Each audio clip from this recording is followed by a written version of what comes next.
I'd like to welcome everybody back to the Women's Growth Series.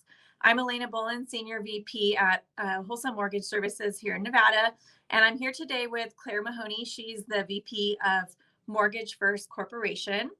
And today we're going to be talking about Claire's experience as a second generation broker and her experiences working in a family business, which I think is really great because I think that's what most of us aspire to have in the future and just kind of carry on in the legacy. And it's great for you being in that second generation to start. So I'm rooting for you that some of those kids you have get in there next behind you.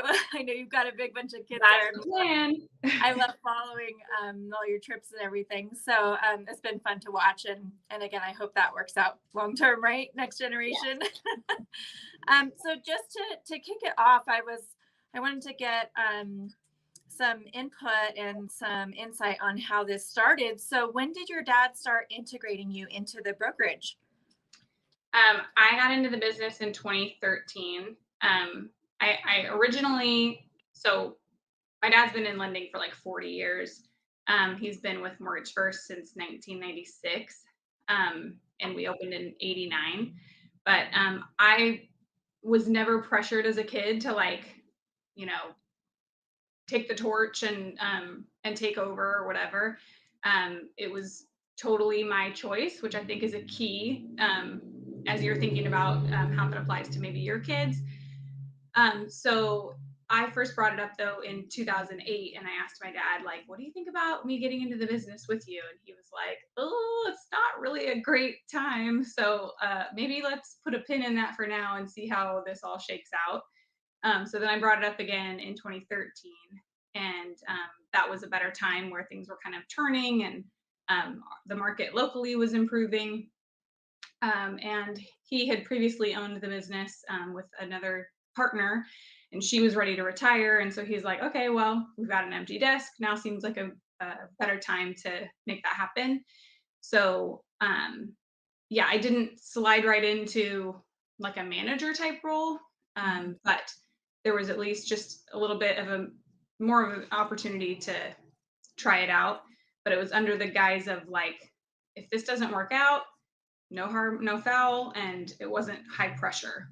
So Which I think as a parent, I know, and I know obviously we're the adult kids at this point, but if you think about it in your own parenting style, imagine if we tried to force a kid to play a sport. It's not going to happen. So I feel like your dad's approach was spot yeah, on, right? yeah, What yeah. um what roles and responsibilities did you hop into when you came on board with him? I mean, I had absolutely zero background in mortgage at all. I was a assistant store manager at Old Navy before this, and I got a degree in fashion merchandising, so like totally unrelated. But I knew nothing, and so I told my dad, start me at the bottom, and I want to learn everything. So I started processing, and then I also just spent a lot of time sitting in his office, listening to him talk on the phone, listening to him meet with borrowers, and asking him like 87 questions an hour, and took notes furiously. And another layer of working with family business, my dad, like I said, he's been with this company since 96. So at that time, I was in third grade. My mom was the bookkeeper for like 20 something of those years. So there were a lot of times that me and my brother would come in with her. She'd do the books, and me and Troy would sit on the floor and color and copy our hand on the copy machine. And like, so and a lot of these people that work with us have been with us 20 plus years. So they remember me from when I was 9 sitting on the floor. So I didn't want to come in and have, I did, it was really important to me that it wasn't like this was just handed to her. And so now she's gonna um, not earn it. So I told my dad, like, I want to start at the bottom. I want you to give me the oldest computer, the crappiest office. And I want to prove myself that like I deserve a spot here, and that wasn't just handed to me because I'm the daughter. So yeah, like I started at the bottom and then just asked a bajillion questions. And I think that was pretty clear that I was trying to earn my spot. And so, the people that had been here a long time, it wasn't that they didn't like me or anything. So they were willing to let me ask them 87 questions too. So I got a lot of um, informal training, just by picking people's brains. Right, which I'm sure helped you earn the respect of the entire office because I know I have family working with me here too, and I feel like I'm harder on them. And I'm sure it was the same, when your dad has a team working with him that long, I'm sure they're like family to you guys too. And I'm sure they Right. gave it to you, the good and the bad, right? Yeah. Yeah. And on a side note, your background career makes me understand all your cute outfits I've seen at all of the AIME events. As soon as you said that, I went, "Oh my gosh, this makes Yeah. sense. You always look so great. You have the cutest outfits." I just wanted to say that. The Thank pink you. shoes out in my head; those were adorable. Still got to check out her outfits. Now, touching back to the family part of it, what's it like working in a family business every day? Do you have, you know, family spats? Do you bring them home, or is it just, flowers and butterflies? How does it work for you guys as a family? It's flowers and butterflies. Like, it's just perfect, and we never have any problems. So no, Very my dad and I are similar in a lot of ways, but there's also differences, and I feel like we're similar enough that it's worked well overall. But yeah, there's certainly times where we disagree on things. Um, my dad is very reactive, and so if he doesn't like something, he just goes like 0 to 60. But I also know how that looks with him, where he goes 0 to 60, and then and then it's over. Like, he doesn't hold a grudge. It's not like then it's tense and we're walking on eggshells. It's like we can just kind of like hash it out, and then it's over, and then we move on.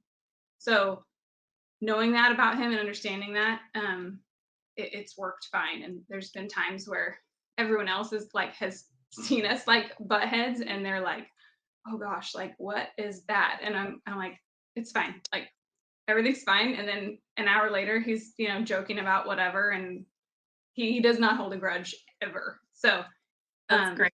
yeah, so that I think understanding personalities is huge, because how it would look if it was me and my mom running the business would look totally different, or me and my brother or uncle or whatever. So really understanding how you operate and how your family member operates is huge, because it's not a black and white formula, by any means. I read what was the name of the book? The Road Back to You. It's an Enneagram, like personality kind of type thing. I feel like that was super helpful in figuring out how I how I think and how I process, and understanding how my dad thinks and processes too. So those aren't like perfect roadmaps for exactly how everything will go, but I feel like some of that insight is helpful, for working with any people really, but especially family. Yes, a partnership and family coming together like that. I think that's so smart that you did the work to really research how that would go. And thankfully, it worked out great considering how strong of a businessman he is and a businesswoman you are. And I just want to congratulate you on making that work. I know that can be really tough, but obviously, you guys have been a great success. Thank you. Yeah. So tell me to dive a little deeper into the transition, because if you started out in processing and the minutia of the day-to-day conditions and the VOEs and all that, when did you move from those type of roles to originating full time? Um, Basically 2014. Like, I started spring of 2013. That those first like 9 months or so was really just learning the ins and outs and asking lots of questions.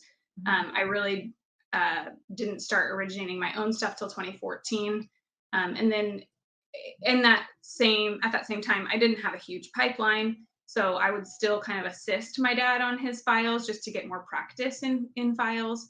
And then I also, at that point, I knew this is for sure what I want to stay doing. Like, I'm a lifer, and I want to make this mine, and I want to like be thinking I'm playing the long game here. So I had no title or like ownership in the business, but I just knew that like this is what I'm investing in my future. So I spent a lot of time doing things like um, bringing the company up to date on things. We were advertising in the phone book in 2014, and we didn't have a Facebook page, and our website looked like it was made in 1989. So I spent a lot of time doing like kind of laying the groundwork for that kind of stuff and rebranding our logo and getting us a new website and getting us a Google listing and a Facebook page. So when I didn't have a file to work on, that's what I was spending my time doing. And then after you stepped into that VP role, and of course, helping build out all of those technology issues, how did it transition for you from processor, originator, building into your VP role now? Are you managing and originating, or how does it work for you daily now? The managing thing didn't come with like, it wasn't really a title thing. It was just like, my dad has never liked being a manager. And so there were a lot of things that as soon as I showed up and oh, she's going to stay, then he's just like, here, take Yeah, that. bye. So, yeah. So I did a lot of stuff like that. Like I kind of just kept taking on a little bit more pretty quickly. And then it became like, I do most of it. But I definitely have been originating this whole time, and the amount that I've originated has gone up. So now I'm the top producer within our company, and I also do all the managing stuff. My dad does a few things like reading broker packages because I don't like reading all the fine print, and that's like his jam. So and I still consult him on stuff. He's still the majority owner right now, but um, I wear a lot of hats, like a lot of us do as business owners. So just in the last couple of years, I hired a couple LOAs that have helped me delegate some of that stuff just to have a little bit of sanity, because I do still have 6 kids, like you mentioned. So Right. You still have a home life somewhere, right? yes.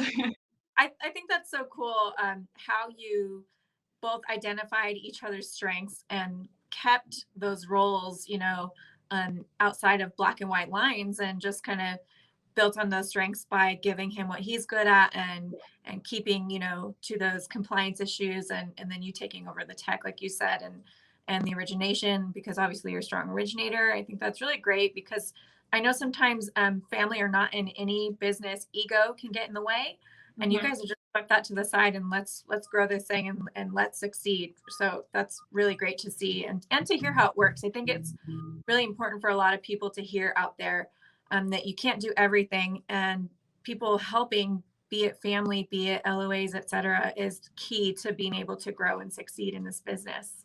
Yeah. If you look at any broker in the business today, and you said, hey, if you are interested in bringing your children in to continue that legacy, what would you think their best starting point would be? How should they start talking to their kids about looking into joining their business? I mean, I think a couple things that I already touched on that I feel like were really important to why it worked so well was like not pressuring me. I'm a strong personality driven kind of person, and there's like I often don't like being told what to do. And so I think if he had told me this is what you're doing, I would have been like, I don't even care what it is. Like, no, because you told me to do it. Right. But because it was my idea, it was more, I was more motivated to put like really put my mind to that. Not everyone is like that, but I do think that was making the suggestion is different. So it's not that you could never bring it up yourself, but I just think if it's not high pressure, I think that's a key. Right. And then also just evaluating strengths and like what they're good at and what their personality type, like where that would fit well, especially in terms of where to start them. Because if you start them in a place that they'll succeed and learn, you're going to have a way better likelihood of it clicking and working and having them see what you see in terms of a vision to keep this thing going. If you put them in a role that's an easy low level position to fill, but it's totally not their personality, they might just hate it and not really give the bigger picture a chance. So I do think being honest with yourself about what you're good at and what they're good at, and being intentional about where you plug them in is important, and then just not high pressure, I think would be keys. Yeah, I totally agree. Obviously, it's like you said before, even back to what you said about when you would come in when you were younger with your mom, and you planting your hand on the photocopy machine. I think that's really cool and important too, because just introducing them into what it looks like every day when kids are younger is important. Not only for, what it would look like to integrate them into the business, but it's great when you have that business that allows you to keep the family involved and bring them in on a day that you need to. That's really important and a key for why I got into and stayed in this business.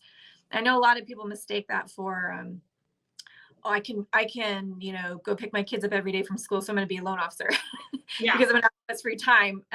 So it's great to see that, sometimes they've got to come in too and see what mom's doing and working so hard at every day. So that's cool that you got to see that at a young age from mom's side and dad's side. I think Yeah. that is probably a big part of maybe just back here what piqued you, right? Yeah. Well, and I mean, it's funny because I had no idea really what my dad did until I like showed up on day one. Like I remember in high school, someone asking me what my dad did, and I'm like, he's a loan officer. And they're like, does he have a badge? And I'm like, I have no idea. Like maybe. I had no idea what loan officer meant. And so yeah, but I was like, I can see that my dad was able to come to like my track meets in high school and make it to my choir concert. And we could go on vacation sometimes and we have a nice house. Like whatever that is, I feel like me and my dad are similar enough that I could probably be good at it too. And that's the kind of life that I want to be able to give to my kids. So, and then like I said, with I'm like kind of a driven kind of type A personality. I was like, whatever he's done, I can do it better. And so yeah, that's been my philosophy basically. I love that. I know you said he helped train you and a lot of the team there at his office helped train you, just with the ins and outs of how everything went. Would you say someone bringing in a new person or a new family member, would you recommend that's the kind of training they look into, or would you say a formal training program like Xinex, et cetera, would be best, or maybe a blend? What's your take on that? I mean, I didn't know of any options out there at the time. UWM was not the UWM today that it was in 2014. So they didn't have things like the success track, and I don't think Xinex was around. So um, I definitely would have had a faster propelling forward if I had done a formal training program in addition to that. I made it work, but I definitely got a slow start to like really getting some momentum going and like my feet on the ground. So it worked, and that's how it worked well for me. And if that's your only option, it's totally doable. But if you have someone that's like driven and kind of self motivated to learn, but I certainly think a more formal option, like my new LOs that and processors that I brought on, I've done Xinex, I've done Success Track. So I would, if nothing else, it's not like that's all they need, and then you just go fly. But I think that in combination with the face-to-face asking questions, in-person training with your own team and how you do it is a way better option. That I just wish that I had that as an option back then. I'm sure I would have taken off faster. Right. And I think that your point to touch on that, those things not being available then when you came into the business is important. So it's really great to know how lucky we all are to have both options, to Mhm. take the informal training in the office and just like you said, blending it with the formal. We're all very lucky to have those tools. I know it was the same for me. It was here's a 10:03 sink or swim. Yeah, yeah. So it's really cool to see how much things have grown in the broker channel and for Mhm. us to have the ability to take advantage of the different types of training and the tech.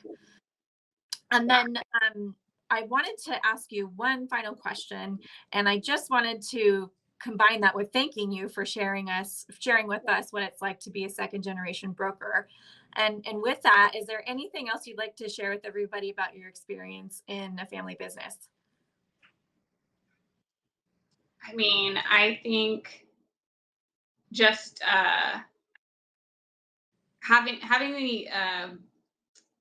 the ability to step back and kind of self reflect on who, like, your personality style, your what you're good at, what you're not good at, is just so huge, because it's easy to just kind of like start plugging away and not look up.